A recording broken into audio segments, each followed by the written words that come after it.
Il risque la prison à perpétuité. Ce lundi 5 mai 2025, P. Diddy est arrivé à New York devant la justice suite au dépôt de 120 plaintes contre lui.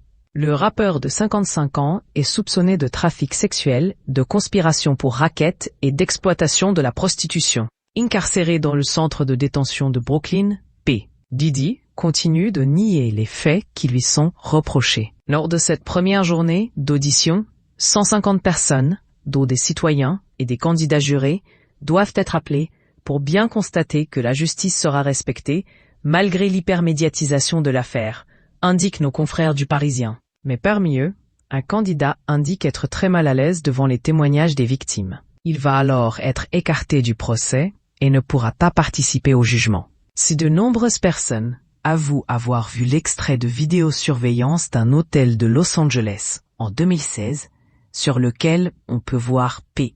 Diddy frapper son ex-compagne, la chanteuse Cassie Ventura, un juré décrit une capture d'écran de cette séquence comme une preuve accablante contre P. Diddy. Il va lui aussi être écarté. Ainsi, tout au long de cette journée, les personnes présentes au procès sont interrogées. Les avocats cherchent à identifier des jurés capables de compartimenter, d'isoler les émotions de l'analyse factuelle. Comme dans une affaire d'infidélité, accepter d'entendre l'impardonnable sans perdre totalement son objectivité. Même les goûts musicaux ou l'ouverture à de styles de vie alternatifs, comme l'échangisme, sont scrutés. La défense cherche des profils capables d'accepter la complexité morale sans juger instinctivement.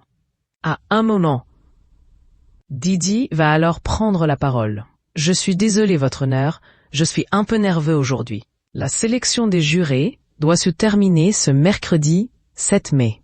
Les équipes de la défense et de l'accusation disposeront ensuite de 2 jours, les 8 et 9 mai, pour préparer leur déclaration d'ouverture du procès prévu le 12 mai. Puis durant 8 semaines, P. Diddy va être confronté au récit de ses supposées victimes, lui qui risque jusqu'à 120 ans de prison. Le procès de Sean Combs est ouvert au public, chacun peut y assister dans la limite des places disponibles.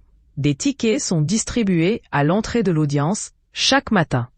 Mais, comme procès fédéral de cette envergure, aucune diffusion télévisée n'est autorisée, précisent nos confrères du Parisien.